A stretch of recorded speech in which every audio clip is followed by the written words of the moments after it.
I've been living in my garage and with my 2-year-old and my senior doggy, so... My name is Michael Rubino. I'm on a personal mission to make sure you don't get sick inside your own home. I knew there was something wrong. I'm just so relieved there's something that you can do about it.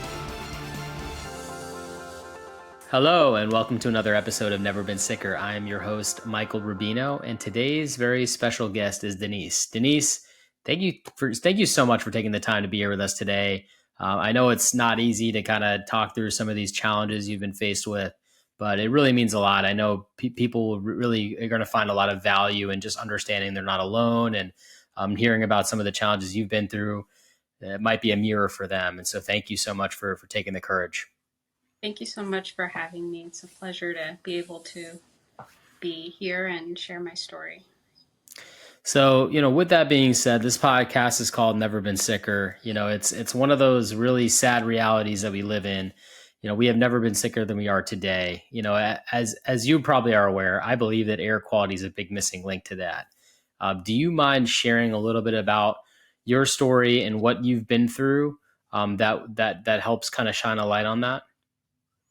Yes, I actually had an empty attic for 3 years, no furnace, and it was clean, wiped clean.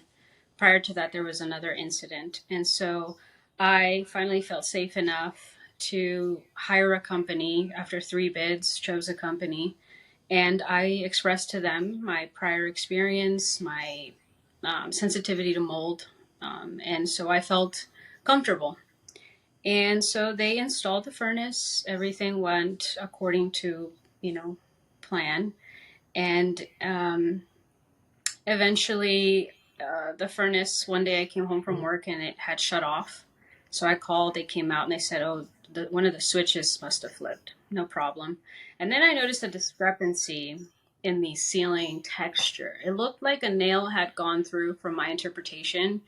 And it changed, it caused a tiny bump, but it wasn't that big of a deal. And I had asked, did anybody go through the plywood up there with a nail or something? Because there's a discrepancy in the texture of my ceiling in that area. And they said no. So I just left it. I began to feel uncomfortable changes in my body. And then one day I came home from work and there was a bubble in the paint and water seeping through it into slowly dripping into my living room hallway. And I immediately panicked. I called the company. They came out that night. Later on, I found it was the owner that came. And he said, we'll just leave the bucket there and we'll come tomorrow. And we will have the guys cut out the area and fix it. And I said, cut out the area? I want a remediation. This is not a cut out the area type of situation. And he agreed. And so the next day, a company came out that they had chosen a restoration company. And right off the bat, there was a breach in the containment when they were working in there. Thankfully, I have cameras for my dogs in that area. And so that I was able to capture that. And I remember approaching the containment and saying, hey, there's a breach. And the guy said, yeah, I know. And I thought, okay, something's off. Eventually, he finished and he said, there was no mold. We're done. I said, okay. Are you sure there wasn't any mold? He said, yep, absolutely, there was no mold. I said, interesting. Something didn't sit well with me. And he left. That sensation didn't stop bothering me to check. So I contacted my brother and I said, hey, can you come use my DSLR camera, stick your hand in the containment, there is no mold, and just take a couple shots for me. Something's not sitting well. And he did. He took the pictures. I ran to my office, loaded them, and there was growth on the plywood and on the seams of the drywall in the ceiling. And I went into full just anger. I had been lied to. So contacted the manager for the HVAC. Said, what is this? I was just told there was nothing. And this is visible mold growth. And so I was transferred back to the project manager from the restoration. And we kind of went back and forth. He said, I've been doing this for 10 years. I would know what mold looks like. And I said, well, that's black mold on on these pictures. These pictures have timestamps. They were just taken. Why was I told there was no mold? And he's like, well, that's not black mold. I said, sir, it can be yellow, purple, green, whatever you want to name the color. The fact of the matter is that's still a living organism that's there. And I was very specific about this issue. And at that point, I didn't feel comfortable with them. I didn't feel like they were competent enough. I started to look back at the sequence of events, the breach. They were pulling bags out of the containment without tying them inside, so they were still open. There was no secondary like room with sticky mats. There were no sticky mats on the outside. There was no proper attire for them to wear. I believe the machines were already there. Whether they were running or not, I don't recall, but there was that breach at the top.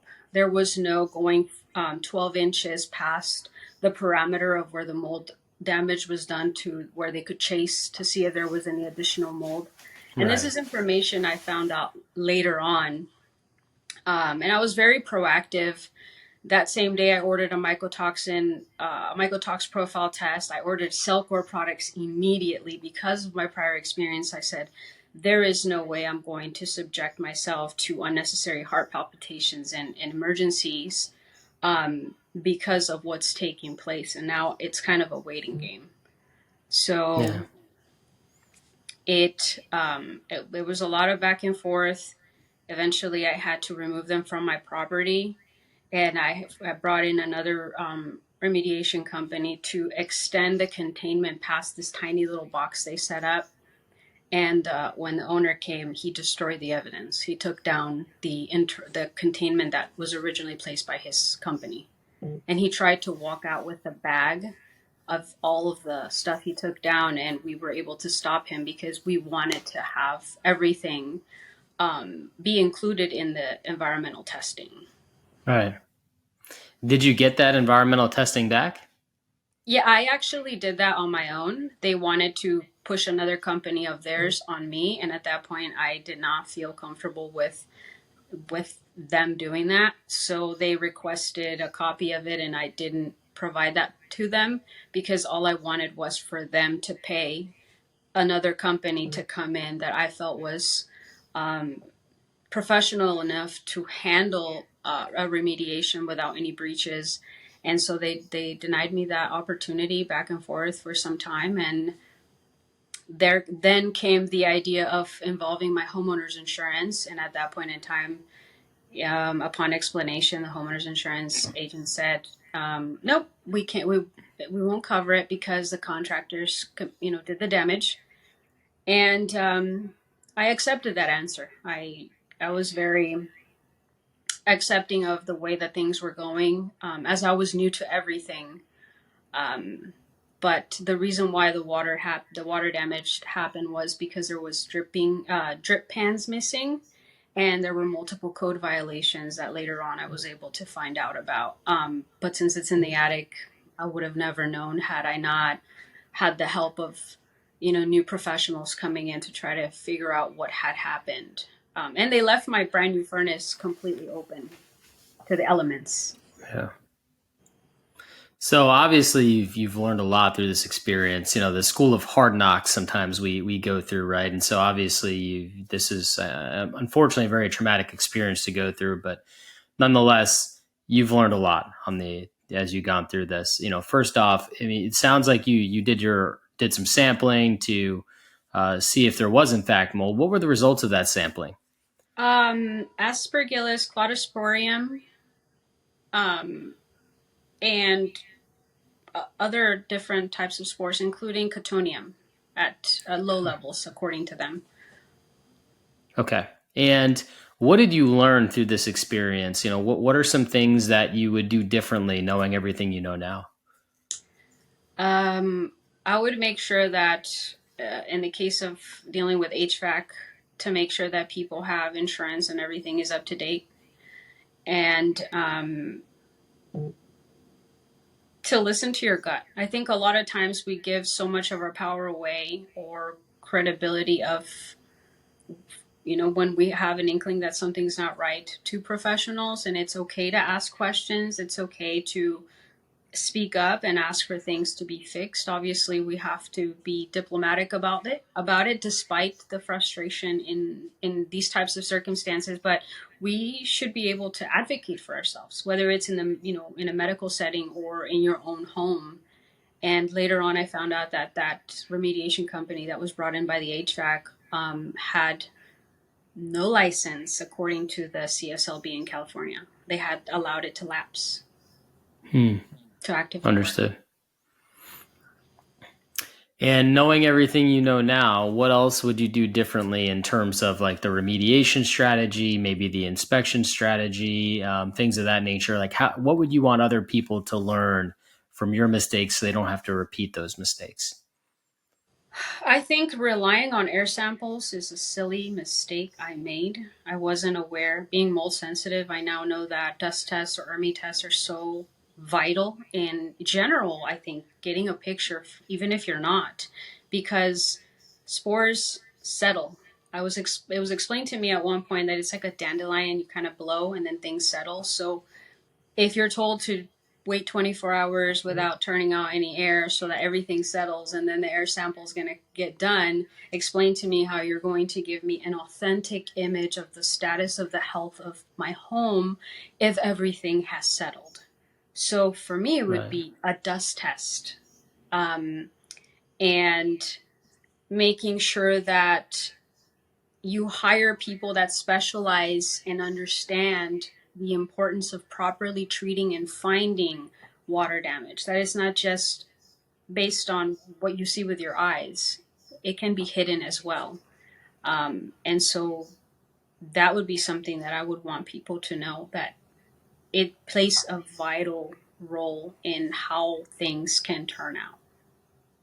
What about some of the gaslighting that you experienced? Obviously you went up there and took pictures, or you had your brother take pictures, just to kind of just to give yourself peace of mind, because it sounds like you sensed something was off. And then they just told you, "Oh, I've been doing this forever, and I know what mold looks like, and that's not mold." I mean, I see that as such a common occurrence. For a lot of people, it's like probably the number one complaint that I hear. How was that for you? Obviously, I know it angered you, but is there any lessons you've learned from that experience that you'd like to share with others? I think that the simple fact that we have a computer at our fingertips allows us the opportunity to be just as educated as anyone else. I think even if you don't have the background or the knowledge or the know of certain topics, does not mean and should not stop you from learning, asking questions, and reaching out to others. Being told essentially that I didn't know what I was talking about was heavy, but I knew that my health was on the line because of all the symptoms that I had begun to experience, and even my dogs losing their hair and having health issues themselves. So you have to stand firm on your beliefs and in that gut feeling, and don't be afraid to ask. Don't be afraid to push back respectfully, and print out stuff if you have to. It says right here, please explain to me. And that kind of shows you the capacity of how well they know what they're doing. And I think we're far behind in some cases for some individuals or businesses out there. Totally. Yeah. No, there are over 50,000 companies that quote unquote, are specialists in mold and perform remediation or inspections. And, from my experience, I see that really a very small percentage of people actually understand this from a real science perspective or health perspective. It's very much so a cosmetic based industry, because it was meant to just eradicate this nuisance visually for insurance companies. Right. And so, today it's been, it's definitely more modernized today than ever before. I mean, they talk a lot about the health effects and training and stuff like that. So I wanted to fast forward a little bit and just ask you, what were some of the health effects that you noticed, or some of the symptoms that you were experiencing as all of this transpired? Rapid weight gain, swelling, feeling just swollen and uncomfortable, nosebleeds, severe headaches, chest pain, inability to take proper breaths or air hunger. Because of my prior experience with it, I would have a blood pressure machine to make sure that everything was fine. And the bottom number for my blood pressure was extremely low.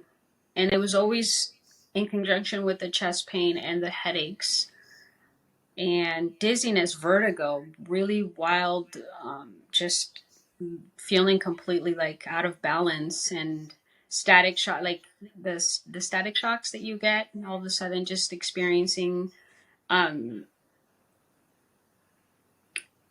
really odd symptoms. And if I were to name the ones I had my first encounter, now those were bizarre. This was a little bit better than the first time, but yeah, those were a few, and they were extremely uncomfortable. Progressively, with the constant exposure that I have now, I think some of them have gotten worse, to where half of my body on the left side goes numb. I ended up in urgent care in the ER, and I was told it was a pinched nerve. So you don't really get a lot of help. Yeah, no, I'm sorry to hear what you've gone through. And you're right. I mean, the system's broken. There's not a lot of talk about indoor air quality in the medical community. Certainly, if you go to some doctors that specialize in that, but you go to the hospital, you go to a primary care physician, it's not usually on their radar. Going back to the first set of symptoms, if you're comfortable sharing, I would love to hear about that, because I think it does help people understand that, obviously in life, you're going to be exposed to different types of molds. In different homes, you're going to be exposed to molds in different situations and different quantities. And so that all plays a role into it. And so you might not exactly experience the same set of symptoms that you experienced the first time or even the second time, just because of those variables. So it would be helpful if you're open to sharing what were some of the symptoms you experienced on the first encounter. Heart arrhythmias that would turn into issues with SVT. My lips would get really swollen, which they call angioedema, and eventually my airway closed partially. Bell's palsy, temporary Bell's palsy, tremors, the numbness of one side of my body, pain in my esophagus, kidney pain, gastrointestinal issues, urinary tract issues like bladder discomfort, severe swelling of my limbs, tingling when I would inhale and exhale. I would feel pins and needles on the palms of my hands and my feet only. Severe hair loss, severe weight gain. The air hunger. The worst ones were the heart arrhythmias. I landed in the ER via ambulance 10 times in a month because my heart would just take off, and it was awful. And I think as of now, that's as much as I can remember, but also brain fog, memory issues, and food sensitivities out of the blue. Oh, vision impairment. I started having weird vision issues, and they would only happen at home where I was being exposed. Wow. Yeah, I'm so sorry to hear that. What is life like today for you? How long ago did this happen? What are you dealing with today? It was 3 years ago when all of this began with the HVAC situation. It displaced me. Per the environmentalist protocol, everything in my home had to be removed and put into a storage unit to review later on, what was going to be tossed and what could be saved. And that left me with no other option but to move into my garage with a few boxes worth of clothes and my dogs. And so for 3 years, I have. Sorry. It's okay. I've been living in my garage. There's no stove because they took that because the water damage kind of went into the kitchen. So I've had to use camping stoves to cook, and for a while, I had forgotten there were electric stoves, and I would eat cold food. So it's been really hard. This would be the fourth summer withstanding high temperatures here in Southern California. And with my 2-year-old and my senior doggies, so I've kind of become like a nomad, jumping from house to house wherever I'm able to seek refuge in extreme heat. And so it's been really hard to go from having all this space and a comfortable bed to surviving in the garage with hope that something would eventually change. I knew that I had to be patient, but I'd never envisioned it being this long. And then with so many different challenges along the way. So it's been extremely hard doing the best that I can to keep us as healthy as possible or allow our bodies to heal, even with re-exposure, all sorts of modalities that I've incorporated. And so I've learned a lot, even though it's painful and uncomfortable. I've been able to gain a lot of wisdom on how to biohack in this time. It's great that you're seeing the light at the end of the tunnel here, but I'm curious. First off, I didn't know you were living in your garage for 3 years, and I want to talk through that a little bit. But you had shared a little bit about your story with me, and we were able to send you some air purifiers. We're doing a contest with the manufacturer. It was a no-brainer to make sure that you were able to get your hands on some. But I'm curious, what is preventing you from being able to resolve the situation in your house so that you can move back inside? Well, I had retained a lawyer on contingency, and so what has been preventing that ability to change my circumstances has been waiting on some sort of resolution or agreement to be able to be made whole again and fix the house. There's a total of $286,000 worth of damages. I have all the contractors like receipts and stuff, so that's like where I got that total from. And so because of not really reaching closure to that, I can't really find a solution to safely and responsibly get out of this situation. Now that $286,000, does that include so I'm guessing sounds like there's still some remediation that's needed and some reconstruction that's needed. Is that all from this water leak from the HVAC? Yeah, yes. And I believe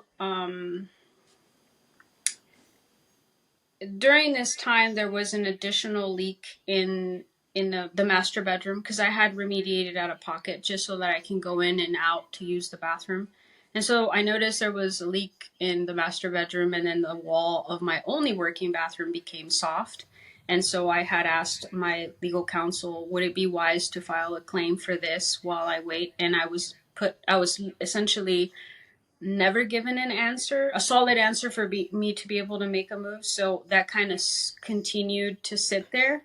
And so this total includes that problem that I know is probably causing there to be like a spread of more issues, because it's been 3 years of a home staying stagnant. And from my understanding, the attic is essentially the lungs of the house. So if there's problems there, it's kind of just sending spores throughout the house. So now when I walk into my home, it smells like mildew, and it never did, and never had that smell before. So right now that's just for from what they know, but there may be other issues in the future. Got it. No, I understand that. And so I'm guessing it sounds like you've already done your homework. You've got it investigated. You've got a remediation bill. You've got a general contractor bill to kind of make this whole. And so it sounds like a lot of this you're waiting currently on your legal proceeding to take place. Yeah, that's what I was waiting on. Unfortunately, another lesson in this process was as Christina Bear's team once told me, we are responsible as well in our cases to ensure that things are going smoothly. We are responsible to contact whoever's representing us and ask and be aware of where your case stands. And so as of now, nothing has essentially been filed after 2 years and 9 months of having someone represent me. So that's kind of disheartening to know that I've had this hope and nothing has been done. And of course, everything also has statute of limitations. So there's like this whole other realm that I never envisioned myself being a part of, but it's definitely another lesson. Yeah, and speaking of that lesson, any wisdom you can share going through this legal process with others who might be in similar situations, going through a similar legal process, any sort of insight you can share that would be a valuable lesson? Yeah, I would say utilize the resources that are out there. Christina Bear, she's an attorney that deals with mold cases, and her staff is always so willing and ready to help to see if they can refer you to anyone they know that they trust would be able to handle a mold case. That would be my initial point of contact.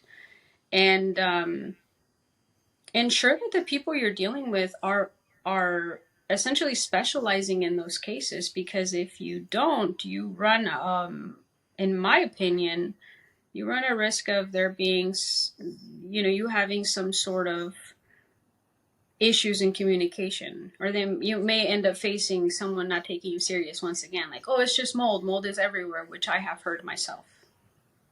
Yeah. No, I think that's a very good point. Very valuable lesson. Not everybody does understand. Just because they're an attorney doesn't mean they understand mold and the toxic tort litigation that would, be required to move forward a case like that. So obviously things are on hold, and you're trying to go through the legal proceeding, and you're going to fix your house. A lot of people you may have heard, like they're sleeping in tents in their backyard. I mean, they're renting RVs, like they're doing whatever they can. Obviously, you said that you found refuge in your garage. How are you going through these hot summers that you're experiencing in South California? I usually ask friends and family if I can visit them, just so that I can allow the daytime heat to kind of subside, and then at nighttime I return. I thought about a tent. I have a tent. I have everything, but then with an infant at the time and being postpartum, that was not a good idea. Right. And so I can see why people do it, and it's obviously 1,000 times better than being re-exposed, especially when you're really, really severely ill, and also have that fear attached to it as well. Because I experienced that. I'm not as calm as I was before. I mean, I'm calm now compared to what I used to be. I used to get panic attacks. The idea of mold would just trigger me into a paralyzing anxiety. So I Yeah. How have you been able to navigate that and improve that? to be honest with you, a dear friend of mine, she is a naturopathic doctor that dives into frequency medicine. And because of her, I was able to find these phototherapy patches and sound therapy and like frequencies that she's been able to share with me. She is an amazing individual, and without her knowledge, I don't think I would have made it this far. She's Miss Health Doll on Instagram, but oh my gosh, that woman is phenomenal and such a kind-hearted individual. And all she does is shares information to be able to help people. So it's out there. Wow. There are modalities that can help you, kind of like a crutch, to be able to navigate through these seasons that are hard and challenging, even with medical help, like certain areas of it. Yeah, that's amazing. I was on a podcast recently. We're talking about, the mentality. This is a difficult road to travel. I mean, you have to really have the right mentality to kind of overcome some of these obstacles. I mean, you are literally doing whatever it takes. I would consider sleeping in your garage, as a means of survival. I mean, you are mastering whatever it takes. And I want to say that it's really easy to get into a victim mentality, right? Because let's face it, I mean, you are a victim in this situation. There's no doubt about it. But that doesn't help you overcome these barriers, does it? No. And it's, I think one of the toughest things that you've had to do is your back's against the wall, right? And you've had to overcome these things. You've had to literally be cause over what has happened to you. And that's not easy to do. And so I want to applaud you and acknowledge you for that first and foremost. And it sounds like the sound therapy and some of these other things really, really helped you. And, I've heard a little bit about sound therapy. I don't know much about it.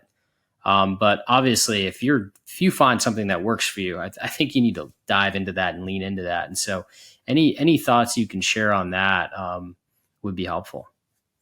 Yeah, I mean, phototherapy has, as Dr. Leslie or Health Doll on Instagram has explained, it helps to calm the nervous system. There's a patch called Aeon or Eon. And I immediately said, okay, this is it. I need everything I can get my hands on right now because I have a baby that depends on me. And with all the inflammation that I deal with, it makes it really hard sometimes to function. And I'm so thankful that she was able to introduce that to me, as well as the frequency medicine. And it's given me the ability to be able to put one foot in front of the other, to find the energy to biohack in the other areas that I need to while I fight through this season,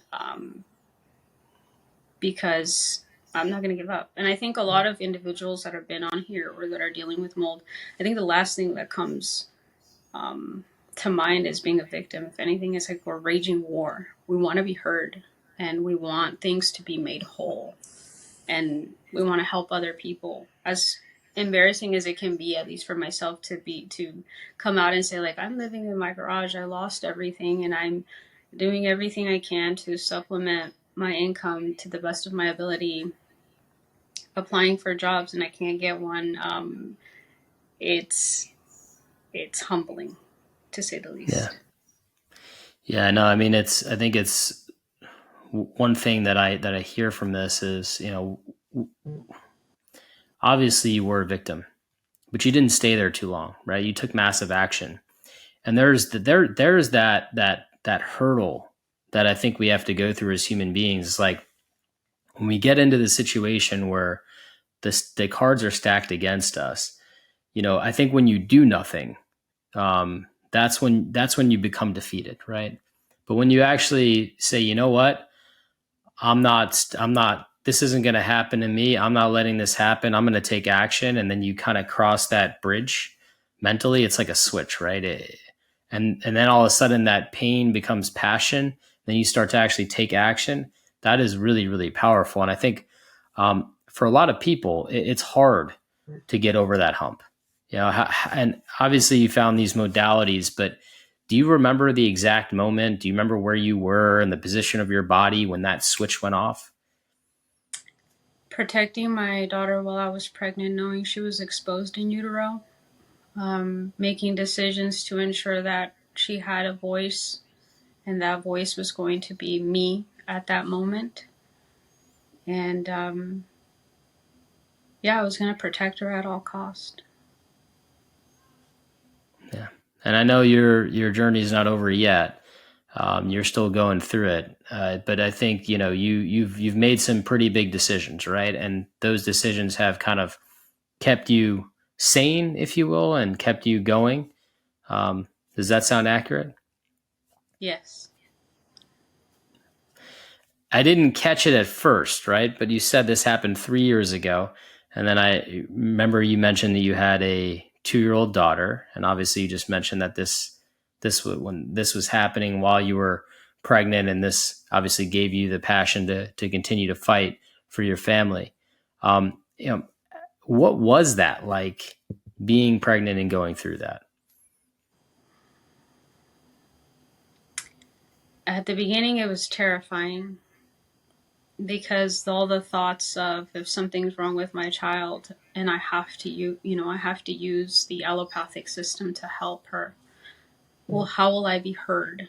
How will they know that whatever issues he's experiencing, the root cause is environmental toxins? It's not a mystery illness like I had experienced myself. And so I opted to protect her to the very end, and I had her in the very home that exposed me to mold by myself. And it was probably the best decision that I ever made, because once she was born, I knew that I could take her to a mold literate doctor, and that wasn't going to be judged. I would be able to share my story from beginning to end, and that doctor was going to be welcoming and understanding of, okay, let's set up a protocol, let's do some testing, see what her mold levels are, and I would feel safe. And that's exactly what happened. I saved everything that I could. Instead of having a midwife or a doula, I put that aside just so that when she was born, I could take her to Dr. DeLuna and other naturopaths, and I felt so safe, and I wasn't scared for her. I knew that, when all the high levels of mold came up in her Vibrant Labs test, that it was going to be fine. It was just a matter of providing her with the right environment, protocol, and support, and she was going to be so resilient, since most babies are, and she wasn't going to have to go through the symptoms that I endured, but not have a voice, because they can't express to you that they're in pain. And so far she is doing really good, and I'm so happy. Well, you're an amazing mother. She's so lucky to have you. Thank you for taking all these important steps to protect yourself and protect her. I know it's not easy what you're going through. You're not alone. A lot of people are going through this. I do a lot of expert witness work in the legal system. And so I see people go through similar challenges all the time. It takes years. It's really unfortunate. We definitely need to streamline the legal process for sure, because it just takes too long to get the help that we need. So, I just wanted to acknowledge you. I mean, really, just thank you for all that you've done, for you and your family. I know it's you and your family. Of course, you did what you had to do, but it's not easy to go through what you've been through, and there are a million different decisions you could have made, and I think you've made the best decisions that you could. Thank you. So, with all that being said, I want to know some of the biohacking things you've learned along the way, right? You've really done a tremendous job just surviving. I mean, you've really been in survival mode, right?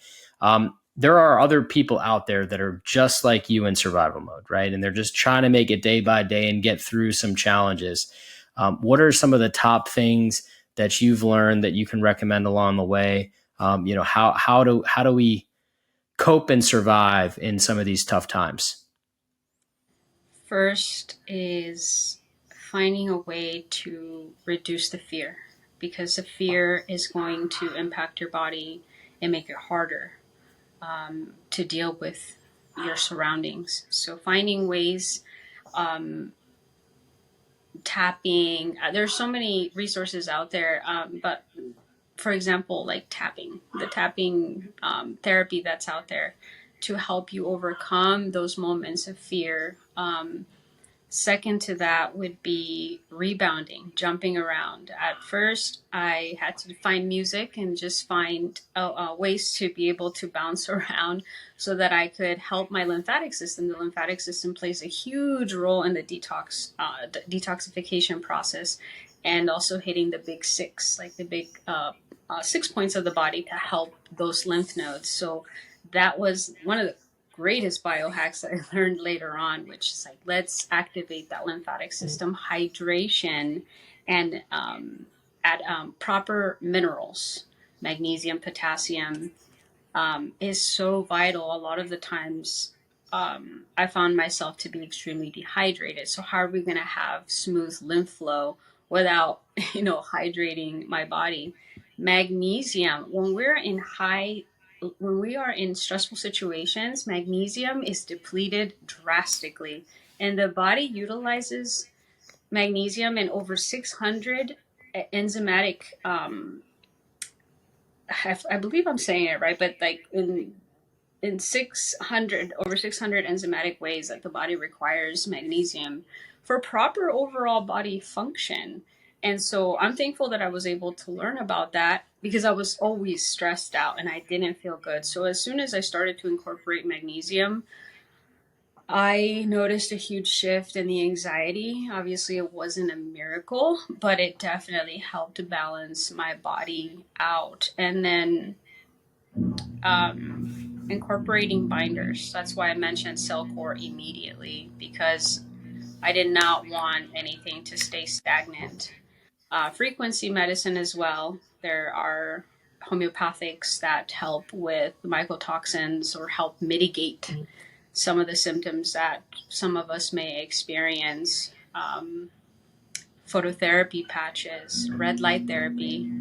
I ended up having a red light bulb, so I sleep with a red light on me every night, and I feel that it makes a huge impact in our lives. So those are some of the things that were vital. And even if you don't have like a bulb per se, I learned also that being outdoors, you have that infrared that naturally happens when you're around trees and green grass. So like even putting yourself in that, or grounding on a nice patch of grass or the ocean, which is how I initially started to utilize that format to help my body have some sort of support that didn't require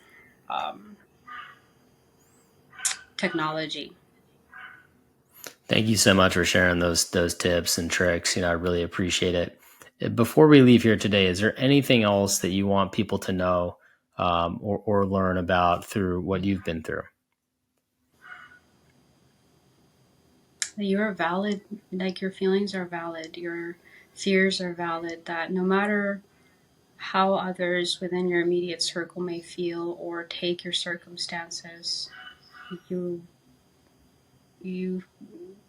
have every right to feel the way that you do, and it's okay to express it. And I think the most important thing is finding community with others that know what it's like and allowing them to uplift you with their wisdom and knowledge, because sometimes we don't have that with our family, and we, like myself, are continuing to seek it, and then the result is not what we want. So I was able to find a community and other people that have either overcome it or are going through it, and it's that community that gives you that peace. And so find that. It makes a huge difference. You're not alone. Totally. And thank you for being part of my community. Please let me know how I can help. Please keep in touch and keep me in the loop. Obviously, we've chatted offline, and you're marching forward on the legal aspect. Any support I can offer, please don't hesitate to reach out. I want to thank you so much for taking the time to be here, share this story. I know it's not easy to relive this and rehash this. I know this has been a nightmare for you. So I just wanted to really acknowledge you and thank you for being here and being courageous enough to talk about this. Thank you so much for your time. And I hope it made sense. I was afraid the brain fog and the being nervous was going to take over, but I hope that, if anything, a couple of words of what I shared are able to help anyone that listens to this podcast. Absolutely. No, you were amazing. You did a fantastic job. Everything you said made sense. We're able to hear you clearly. So thank you so much for doing this. Thank you so much for your time. I appreciate it. Until next time, we'll talk soon.